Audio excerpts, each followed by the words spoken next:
We start with this, an email from Nick. Hi, Nick. Who says, have you got a message for Nick, Vish? Vish, say hello to Nick. Oh, we'll hear what he says first. Okay, judge on his merits. Yeah, that's a fair point. Nick asks this question. It seems that in the last few weeks, we've seen the re-emergence of the celebration police, pundits and fans complaining about players over-celebrating.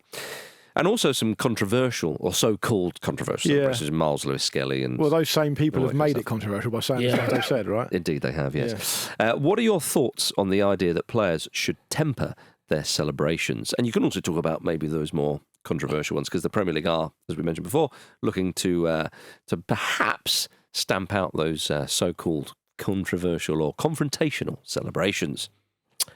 What are my thoughts on players tempering celebrations? To be honest, they are secondary to my thoughts on people overreacting for the sake of it to celebrations. I think a lot of it, we can go from the most recent example, Everton's last-minute equaliser. Those disgraceful scenes. Someone tweeted... AKA the only reason I watch football. Someone tweeted, incredible moment as Everton win the Premier League, Champions League and World Cup because of the celebrations at the end. And I immediately thought, I don't think you should have to qualify to be a football fan with a licence. Mm-hmm. Yeah, but sometimes I think we should be able to revoke football fandom if they think something like that is undeserving of those kind of scenes, that we should like, temper our joy because, well, actually in the grand scheme of things, it's only 1 point. 3 points would have been better, and what is it? It's 3 points that would have got you to 16th instead. But I think it comes from a pathetic place, and sadly, I think those people are just far too prominent because of social media in sharing those views and getting those views amplified. Sure. So I think we're all agreed on that, and it's the sort of social media. That's the kind of pettiness of football fans. But I mean, when Virgil van Dijk says in his post-match, well, I mean, this was Everton's cup final. Because he's saying that because he knows it will get traction in that shitty way. And also, to be fair, the press is also part of that. But he's obviously playing into that as well. But I think, So he can almost. Sorry, I've interrupted you there, but just very quickly, he can get away with saying that because he's in the battle. He's in the heat of the battle. He can be annoyed about it. So I don't mind that, but it's obviously fans kind of playing into that. But again, I think, fans being petty, look, we all do it. Do you know what I mean? So no set of fans can ever realistically be trusted to decide what constitutes over-celebrating and what doesn't. Yes. Because not a single one of them is objective about any of it. No one exactly. You can't. You can't have fans being the arbiters of that, because you see all the head loss videos on about Liverpool broadcasters. Well, not even really broadcasters; they're just idiots in their mum's spare room with a graphic on a screen. But they are essentially part of the fan media ecosystem, which is a relatively new development. The amount of head loss videos about Liverpool, some of the disgraceful stuff they're talking about, the way they're framing it, the way they're kind of not just saying, "Oh, Everton's cup final lol," because that's just general kind of rival team. Kind of just rivalry, really.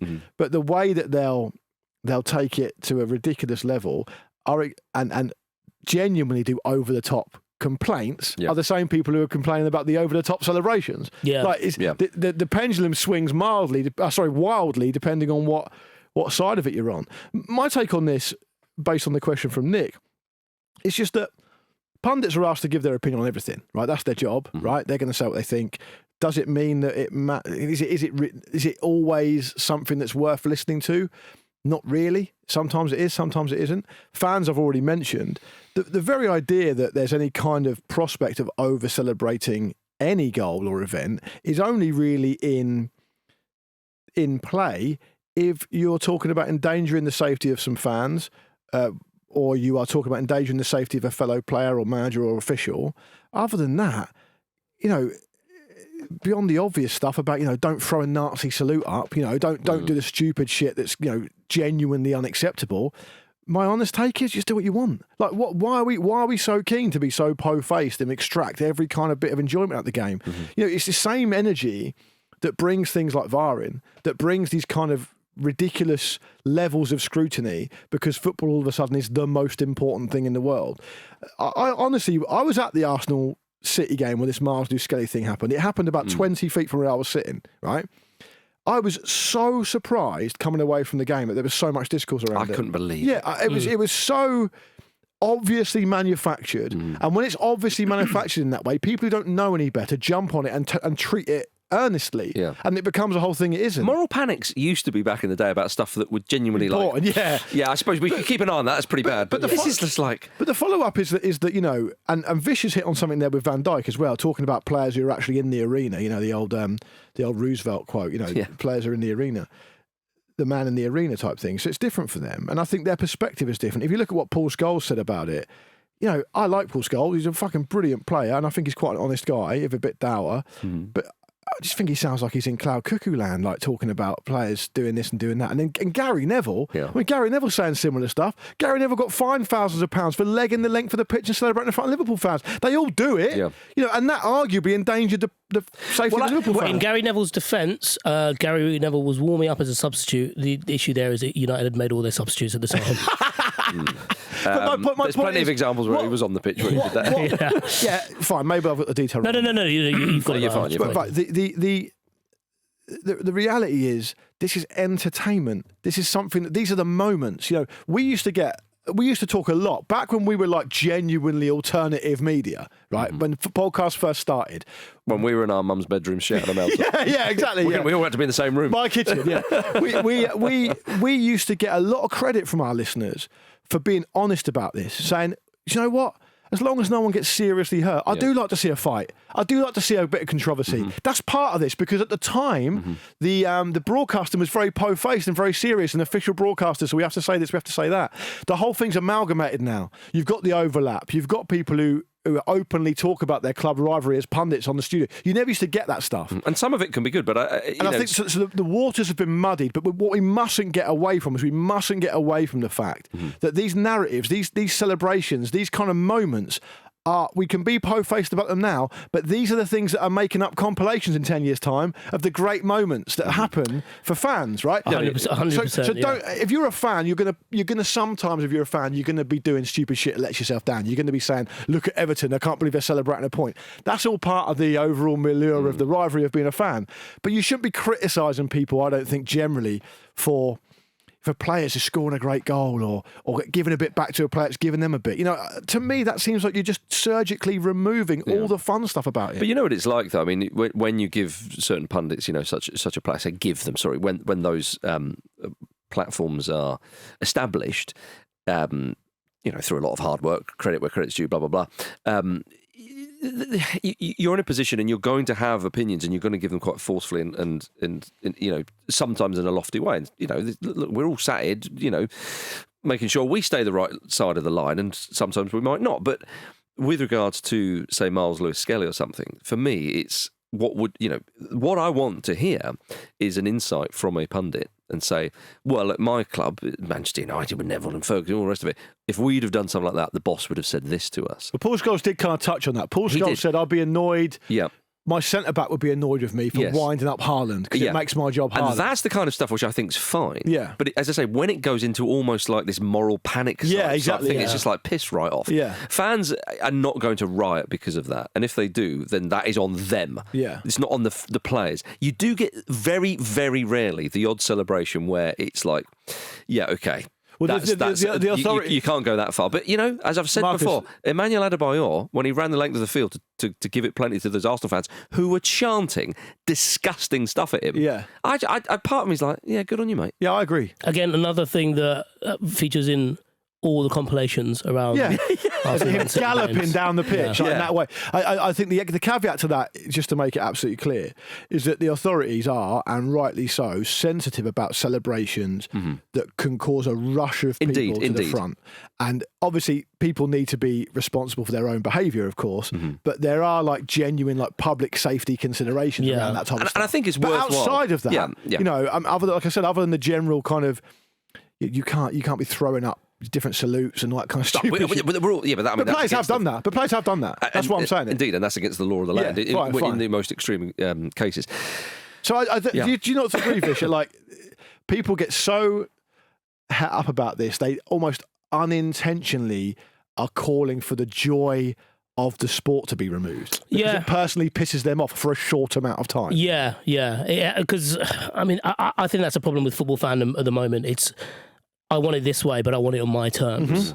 And then I want it that way because I'm on the other side of it. And then we sing the Backstreet Boys. Yeah, in the end, yes. I'll move on to the next question now, shall I? It comes from Charlie on Blue Sky. There's a Luke Moore quote, geez, that has stuck with me. Makes me sound stupid, doesn't it? I'm a football fan who supports Portsmouth, not a Portsmouth fan. I do say that, yeah. Yeah. Wow. I have said that. So, do you think the way modern football is presented is pushing new fans towards this mindset or steering them away from it? So it's kind of related to the earlier question. It is, yeah. Should I just clarify what I mean? What I mean is that I don't put the club I support front and centre of the reason that I like football. So I don't watch football through the lens of a team I support. And I meet a lot of people who you chat to them and stuff because they like the show, or you just bump into them, friends of friends or whatever, talking about football. And a lot of time it becomes quite clear they're not actually fans of football, they're fans of their club. So they won't watch. So it happens a lot with certain fans of certain clubs that only really watch their own club. They have no concept of how another team's doing because the only thing they'll remember is how the team played against their team. So they're not really football fans, they're just club specific fans. Which is not a criticism. I don't really care. I just don't think they're getting the full encyclopedic enjoyment of the sport. I think that's but it's up to them, isn't it? I mean, I don't. It's like going to the same restaurant every week. I would never judge someone for that. But for me, I would think, boring. there's so many other places to go. But if that's your favourite restaurant and you love going there, I was going to say, what's the issue? If you turn up and there's a big community around it, Vish goes to every restaurant every week. So that's true. Yeah. Knows, yeah. Well, anyway, but the question is the way modern football is presented pushing new fans towards this mindset? So I think with this, you could argue for and against it, and I know that's a boring answer, but I'm kind of undecided. We talked about the punditry there, and you rightly said, chaps, that sometimes that narrative is really pushed that you're the Man United guy and you're the Liverpool guy. And so the worst example was the coverage of the Champions League final when they were trying to get Jolie Lescott to really like become really nervous when Man City were holding on. Whereas the guy's a Wolves fan, played for Man City, he would have wanted them to win the game, but it was all a bit silly. So with that kind of chat, born and raised in and obviously with the emergence of fan media, I say the emergence, it's been emerging for about 10, 15 years, but with that being very prominent now and has been for a while, you could argue that it's being pushed towards the I'm a fan of this club and football's all right as well.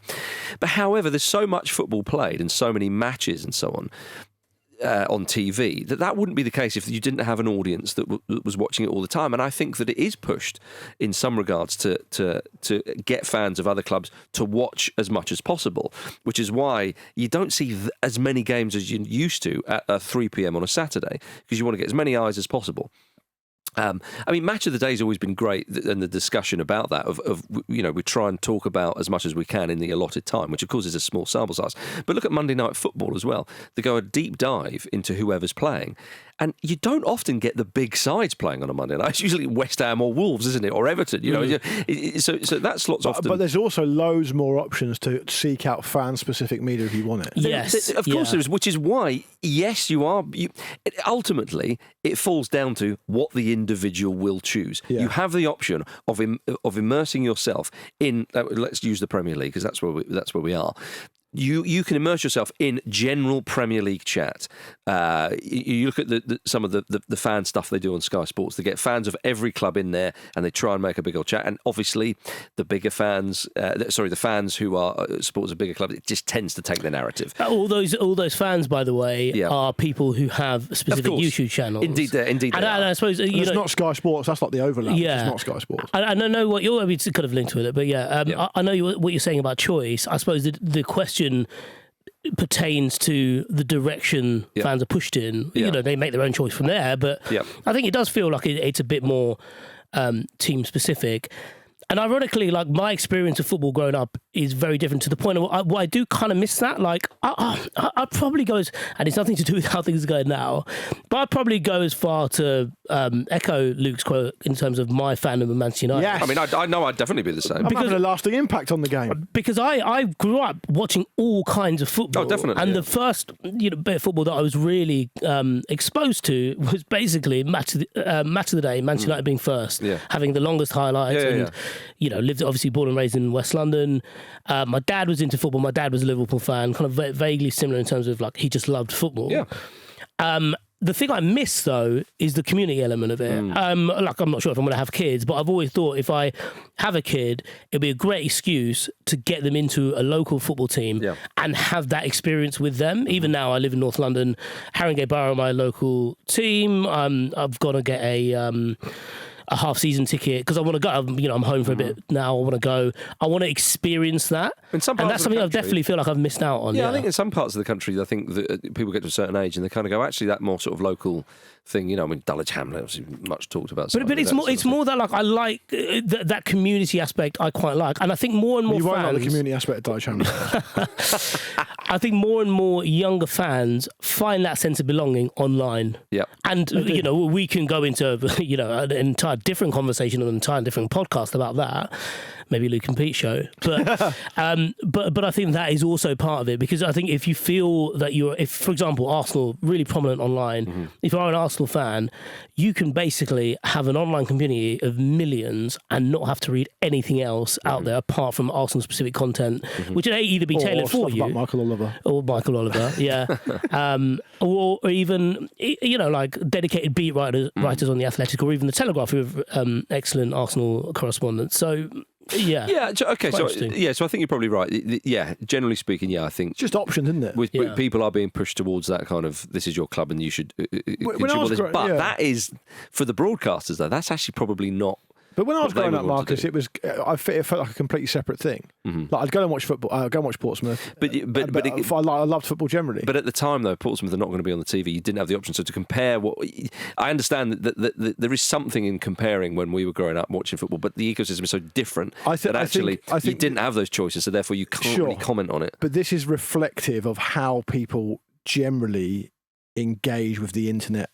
Broadly, isn't it? Because if you are a tribal person or someone who's looking for your quote tribe and has particular motivations, you can find it. I suppose the thing is, though, in terms of modern media, it's the prevalence of fan media and tailored fan media that essentially funnels people. Yeah, it funnels people, gets them in. And I mean, ultimately, regardless of someone is of sound or fair mind, if you want to hear something discussed in a certain way, they're more likely to cater for you than the broader press or broadcasters. So I think the answer is it's steering them towards that mindset rather than away from it overall, with some exceptions. But we're swimming against that tide. Try to sometimes, and we're going to bloody win. Come here, come inside. We're not getting any younger. I'm sure how much longer we can swim for. All right, a quick break, and then more of your questions. All right, what about this from Tom on Instagram? After the Super Bowl captured the attention of the world like it does every year, is there anything football can learn and adopt from US sports entertainment? No. Yeah, I don't know. We could try and get one of our footballers to steal Taylor Swift. Yeah, she brings a lot of eyeballs. It's good for press over there. Come over here. Talk of Travis Kelce retiring, isn't there? Oh, is there really? So maybe. Get him over here as well. Bring them both over. A good offer. Yeah. I do it the right way. Yeah. Do it the right way. Yeah. Her decisions. Get the lawyers involved. Although she likes watching rugby in London pubs, according to that song. Oh, that's right. Yes. Yeah, that's right. I've been to that pub. Yeah. Awful now. Sorry to hear that. Awful. It's full of terrible people now. I would morons.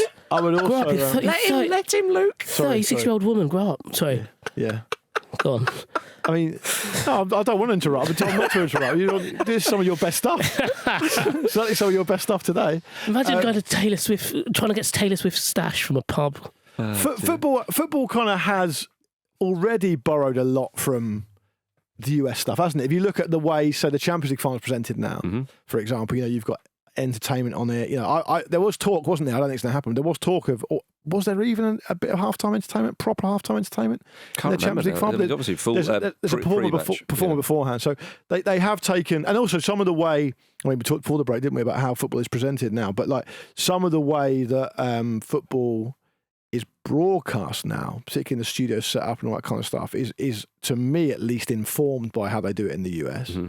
So things like Monday Night Football, when they're stood in front of the screen and sort of walking around and stuff. But what's actually that's very. I assume that's come from the US as well. What's very apparent when you spend a lot of time in the US is just the sheer amount and weight of coverage on everything all day. So for example, people who haven't consumed it, and good on you, sometimes there's dedicated. I remember once being stuck in an airport for a delayed flight, and it was when Tom Brady had decided he was leaving the Patriots. That's the one piece of news. Like it just been announced. There was nothing else. No one knew anything about it, where he was going, what had happened. That was it. They did one particular channel that was on in the airport. I think it was like 5 hours on that one issue. Different guests coming and going, just broadcasting constantly about that one thing. So the weight of coverage is massive there. They have dedicated sports channels, much more than we do, dedicated sports radio programs all over the country. Like it's wild how much they get. So I think the obvious difference is they've got 3 or 4 big, genuinely big sports where we've only really got one. So that's probably part of the reason. But I think we've already taken quite a lot. I mean, Vish, you were saying to me before that you think some of the punditry itself is brilliant compared to... But is that because you don't know as much about the sports? Because I always think it's because everything seems insightful if you've got a very low base knowledge of a sport anyway. Yeah, without doubt. But we're, they're... I think it's another reason is that, sorry to interrupt, Vish, but the players or the athletes, whatever you want to call them out there, they are not conditioned. And I know players a little bit different now, but they're not conditioned to shy away from the media. I used to work for Bleacher Report, and a guy called Kirk Cousins came in, who was quarterback for, I think it was Washington, was it? Anyway, wherever he was. He was at Washington for a while, and he came in and just in front of the camera, and he was like, all right, what are we doing? Did some stuff, and it was just like, man, this guy. Now, I know quarterbacks are, all the spotlights on them and so on, but that doesn't mean to say that he will therefore have a bit of charisma and whatnot. I don't know what the chat is around Kirk Cousins. People might in the US might go, he's a bit boring. What from my position to go in, who's that massive bloke who's just walked in, because it looks like he could eat us all for breakfast. And he did his thing in front of the camera. It was like, Gordon Bennett, that was like first take, like absolutely loved it. It felt like I was like, is he an NFL player or is he a chat show host? Like, what's going on here compared to where we were coming from? And that's no slight on anybody here or anything. It's just I think that the players and the athletes are just conditioned differently. This is a part of the job, and some people are naturally going to be better than others, and naturally take to it. That's whereas here it is drilled into you. Be almost like a politician, try not to give any state secrets away. Just nothing. You play with the most boring of straight bats and so on. It's changing a little bit, I think, with arguably fan channels, but with dedicated club channels as well and so on. But it's still very, very controlled, which is why someone like Declan Rice can be a bit of a breath of fresh air, or Jack Grealish when the England stuff is the basic standard of charisma and understanding that everything is an extension of the entertainment industry in the US is far higher than it is here. Yeah, spot on. You don't get any pundits in studios in sport over there that are just like, well, at the end of the day, they'll be disappointed with that. It doesn't really happen.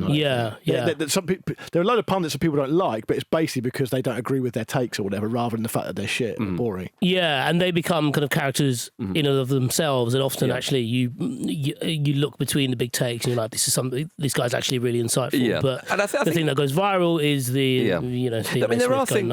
there are reasons here why people are sceptical of how things are done in the US, but that is not just about the entertainment side. That's about how the sport. How it operates and so on and so forth. The thing I would take from it, Marcus, speaking of the actual sport itself, is stopping the clock. Well, stop the clock for VAR. Stop the clock for ridiculous, obviously fake injuries. Just stop the clock. Like, I don't understand why football is so averse. They're so happy to bring in VAR, which is a seismic change, right? You can't think of anything more of a bigger change in football in recent years than that. But they're still averse to, when the VAR thing's happening, stopping the clock. Yeah. It doesn't make any sense at all. Like No. I don't know why they do not.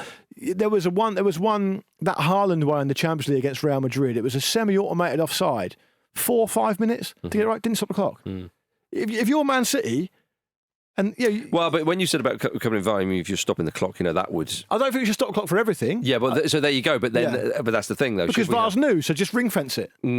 Well, okay. So there's one thing. I mean, Vish, was there anything that you would like to see adopted or learned from US sports entertainment? I think general, mine might be a bit VAR as well. I think it's general, like being in the stadium and knowing what's going on. I'll tell you what, this is a bit more broad. Improve the fan experience at stadiums by improving facilities. Yeah, nice. Make everything more accessible. Carlisle United are interesting. I mentioned them a couple of weeks ago. They're American owners. Obviously, they're not in great shakes in the Football League at all. But they did something where they updated the stadium. They brought in new hospitality boxes, so that has a revenue their own way. They also brought in a fan park because they were like, look, it's 3 o'clock kickoff. Got a lot of families coming down. Why don't we just get them down here early and make it just a more pleasurable experience? The newer stadiums are with a view on that. Like Spurs clearly have set it up in a way that they want people to spend as much time at the stadium as possible. But when you go and watch, I went to go and see the Mets in New York, and it's absolutely set up. For you can just stay there. There's loads of types of food, loads of types of drink, like loads of stuff happening. But also just like improve the infrastructure. There is enough money in English football to improve the infrastructure of some of these grounds. But I think again, Spurs tried to do that, but I think they were stymied by like old planning laws and stuff. But I mean, improving toilets and stuff. So quite a bit, it turns out. Yeah. Well, I think it is trying to break that mindset, because a lot of people would say, well, we go to the pub before the game and get down to the road, and that's absolutely fine. Yeah, of course, yeah. It's totally fine. And this change is not going to stop that. I think people are very, as I say, sceptical of some stuff that happens in the US, the way sports operate, and I get that totally. And I think that there is something to be protected about the game and so on. But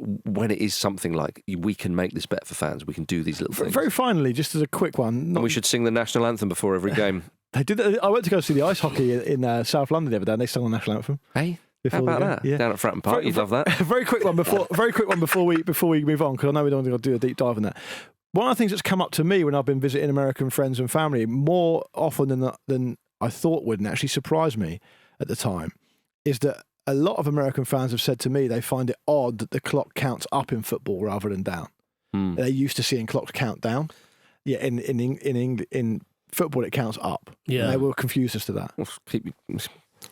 Well, randomly, keep your own clocks, mate. Absolutely speechless. I know, yeah. Speechless. Well, it's just a pointless point to make. All right. It's the same thing. Jeez. Fair enough. Yeah. Fair enough. Go tell those Americans. I know, yeah. He won't do it because he's too frightened. Yeah. You were outraged by that. I've never seen him speechless, but it's the first time ever I've seen him speechless. We burn this tight city to the Vish, I believe you got the next question. I've got another question. It comes from Joe, this time on YouTube. After Marcus and Luke's discussion on VAR, a lot of VAR chat today, I wanted to push you guys further on one of its biggest problems, the uncertainty around celebrating a huge goal. Now, we have touched on this, actually.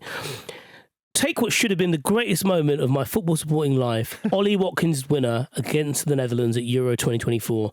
I was in the stands, but I couldn't bring myself to celebrate. From our angle, we had no idea if he was offside, and even though the goal was given on the field, we knew VAR could still rule it out. Yeah. So for the sake of getting every decision right, is losing that raw, euphoric moment really worth it? It's a really interesting question, isn't it? And in Goodison Park, this week was another great example. Yeah. What's interesting, Marcus, is that what I found really, really intriguing is that one of the unintended consequences of this is now that fans are taking it into their own hands and they're basically celebrating twice. Yeah. So if you grew up as a kind of VAR native, as a young person coming through, so you in a number of years' time, you don't have any memory of football before VAR, if you're a fan of a top flight club or if it eventually gets implemented elsewhere, it will be natural for you to celebrate twice. bloody loving it. More celebrations. Do you not find that It's the great joy giver. Yeah, I find I'm already conditioned to that, to the point where during the FA Cup, the last round, where there was no VAR, there was a point where someone broke the offside trap and the lino ran with them. And I thought, oh, okay, they're going to see how it plays out and then raise a flag. And then I realised during the initial part of that run, because there's no VAR, the assistant referee would have to flag straight away. So I was like, oh shit, this is actually onside. Yeah, this is actually happening for real. Yeah, okay. So I think that it is annoying, and it's one of the. It kind of has removed something, but I think that's because I've been so well used to having it the other way, right? To me, it is. I remember that Ollie Watkins moment. It was such a big moment, and I wonder whether it is worth it in the end, actually, to have the fact that it could be ruled out. Marcus, I don't know how you feel about it as the chief Ollie Watkins appreciator in an England jersey among us. Yeah, but this is the problem. You can cherry pick things because what if?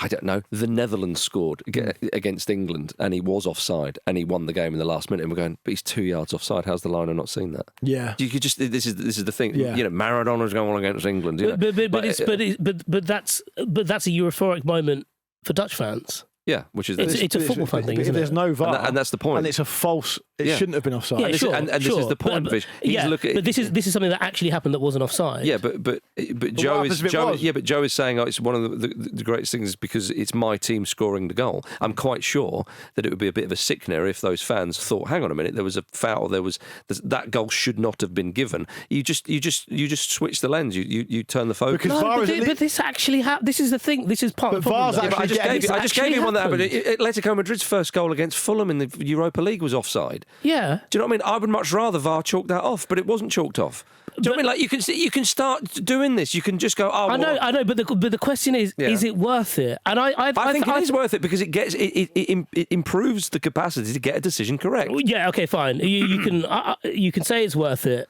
But I think it was worth it at Goodison Park? For example, we have lost that raw and euphoric. Yeah, so I get what you're both saying. But it didn't stop it for me personally. How about this though? Yeah. How about this? What could start to happen, what we could evolve into, is people get so used to goals being chalked off for VAR that when when Tarkowski scores that goal, no one celebrates because they can't. Yeah. Yeah, and then what does that mean for the sport? That's terrible for the sport. So then we need a VAR. What would the term? Who VARs the VAR? Yeah, exactly. We need a sort who of watches the Watchmen? A VAR sort of football purist who goes, no, I think this is good narrative. We'll let it go. Yeah. Nice. Yeah, it's because that won't cause argument. Goal stands, reason, vibes. So therefore, you've got to go crazy. Yeah, you've really got to do it. Yeah, I think that look, we're okay because I think if you use that Merseyside derby example, which is still fresh in our minds. Yeah. The scenes were amazing still. They were amazing still. And what happened when VAR ratified it? They all celebrated again, right? If it was ruled out for a legitimate reason, it's ruled out. It shouldn't have been a goal. If one of those Everton fans who ran on the field was in the process of being crushed by a huge steward, arm up the back, or Curtis Jones. And suddenly disallowed. Wasn't worth it, was it? Yeah. No, I do get the point totally. And like I say, when I was watching that, I've never thought more in all my life that VAR can just piss right off right now. Do you know what I mean? But what was really funny about that? So I do get it. I do get the point, and I'm kind of torn. But I just, and I know this is boring, but I do kind of think these moments are quite rare in the nature of them. And yes, one could say, but they should be cherished and protected. Yes, but actually, you're trying to make the game as fair and as accurate as possible. And so, therefore, this is just an annoying byproduct of that. That rabbit holing it, the problem is that with that, though, isn't it, that some decisions are still very open to interpretation. Yeah. And some decisions are basically done on the fact that the guy in the VAR room thinks something different, and advises the referee, or the referee looks at the monitor, does it again, but it's not a black and white decision, foul in a build-up, that kind of stuff. Yeah. And you never get a satisfactory answer. And what happens is the blame or the responsibility for the decision is just moved on somewhere else, and we all come away feeling unsatisfied. Right, and I think so those are the things that I would be very happy for VAR. That's not worth losing the goal for. Well, so those are things that I would be happy to tighten up, which is they kind of have and are doing. It's that foul happened away over there, or did it really affect the goal? That kind of thing. But again, I totally get it. Yeah, we can sit here and talk about this time and time again. We talk about it on our YouTube channel, and I do stress go and have a look at that video because we're talking about it in a slightly different light as well. Well, around the FA Cup, and it's worth having a look. Yeah. Indeed, yeah. But the horse has already bolted, I feel, on VAR. Yeah. And I think that is ultimately where I land. I think if I could go back in time, maybe I would say to people, actually, you're better off without this. Or I would say to fans of clubs in the Premier League, make sure your side gets relegated because it's not the Championship. Talking to you, Leicester. Right. Another quick break and then a couple more questions. Gentlemen, we're on the home straight now. This one from Nathan on Blue Sky. After the unearthing of the Jason Tindall shithousery this week with that Wham hoodie, who is the most iconic Premier League assistant manager? It's weird to have the answer in the question itself. Yeah, Isn't it? I mean, Tindall's got, whether we like it or not, Tindall's got to be up there. He is up there. He's in the conversation, isn't he? I thought Steve McLaren's there, even though he was a number one. But the one I thought immediately was Mike More Than a Feeling. Yeah, it's very, very much so. Yeah. Definitely. Because he was like, obviously Ferguson's right-hand man. And Clough and Taylor were before the Premier League. But, if you're talking about in the history of English top flight football, Taylor would definitely be there. But I think Phelan, he was just an ever-present for Manchester United for so long and obviously went back to the club.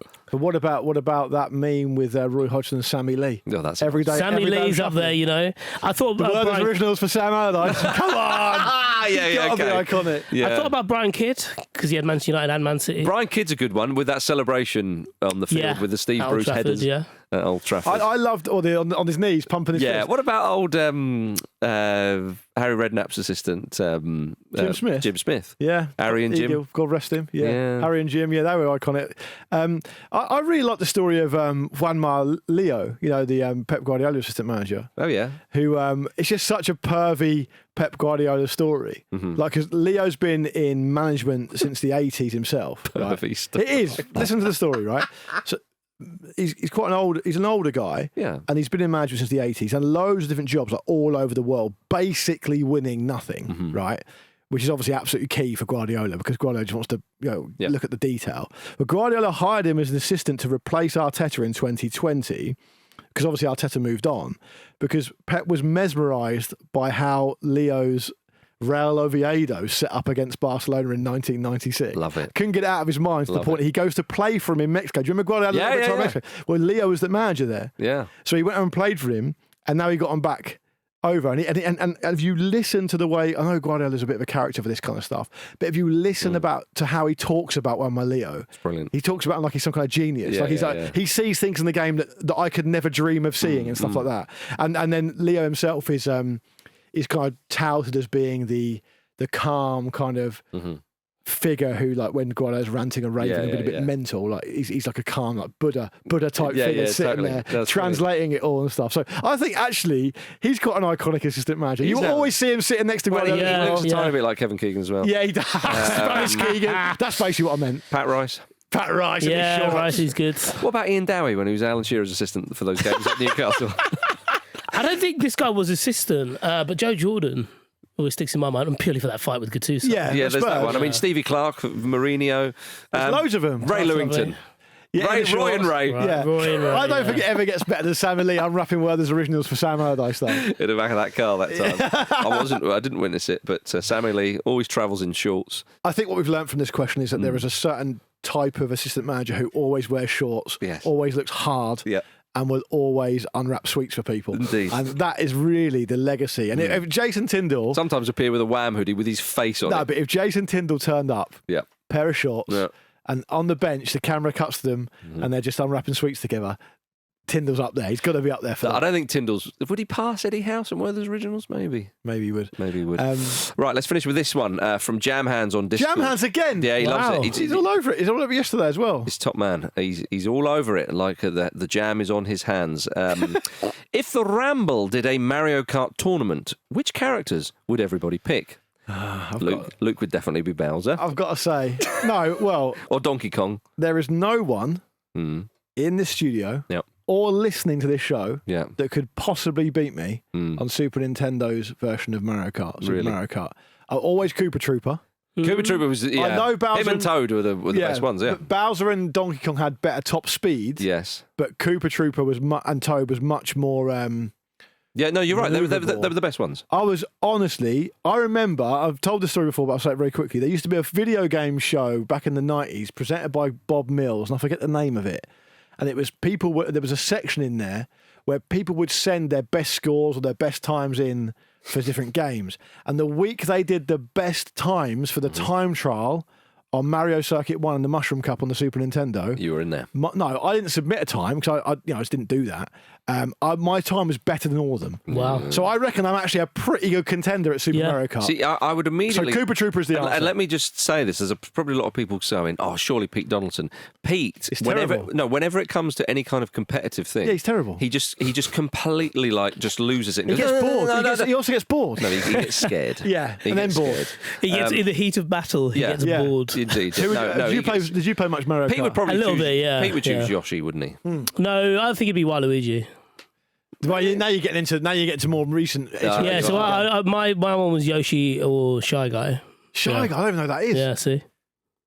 I Come remember off the speed. What was that song? I don't want no fly guy. I just want a Shy Guy. Yeah, Diana King. Yeah, but Vish took that quite Are you seriously. against Took it to- modern Mario took it to Kart? Mario Shy Kart. Guy. This is Shy Guy. Yeah. Yeah, okay. do you know what? I don't know it, Yeah. Vish. The original and best for me. Yeah. Much like cornflakes. Do you think young fans are getting pushed towards modern Mario Kart? Well, I mean, Shy Guy they characters? have. They have. Yeah. You were a against my Toad wishes. guy, were you? Yeah. No, fair enough. Yeah. But I mean, again, the same. That you often had pairs, didn't you? So obviously Yeah. Mario and Luigi, Bowser and Donkey Kong. Yoshi were and similar. Princess Peach. Yeah, exactly. Yeah. Yeah, Mario and Luigi. Yeah. Yeah, Yoshi and the princess were kind of, you didn't get the benefit of one or the other. No, I agree. You know, because at least with Bowser and Donkey Kong, once you got up to speed, you were just whacking everybody out of the way. Your tanks. Yeah. Yeah, but of course, if you then mess up, I think if you were very, very good and you could basically get them up to speed quickly, and then you didn't make a mistake, Bowser and Donkey Kong were probably the ones. Yeah, I agree. You know, but for the purists, for your those time- of us who like Tiki Taka, I think Toad or For your time trial Koopa. stuff, you're always using Donkey Kong or Bowser because the top speed's much stronger. yeah. That's one thing you can take away from this episode. Yeah. Who would Jim pick? Who knows? I reckon he would go Mario or Luigi. Yeah, he probably would be traditionalist. And Andy would just go, don't get involved. No, Andy gets bored with the competition. Pete gets, I think, scared of it. Yeah, that's I how I agree. would. That's Yeah. how I would say it. Thanks for listening to the Football Ramble Mailbag, part of the Acast Creator Network. Luke and I will be back on Monday with Pete to react to the weekend's football. That Spurs Man United game. Vish is not going to be in because it's his birthday and Spurs are playing Man United, and he just couldn't take the Yeah, chance. it's just Fair enough, Why ruin 2 days? Could be a perfect storm, couldn't it? Please do send us your responses, opinions, and questions for next week's episode, and subscribe on YouTube or wherever you get your podcasts. We'd love to hear from you. We'd love to respond to your responses and all that good stuff. So do get involved. Have a lovely weekend. We'll see you Monday.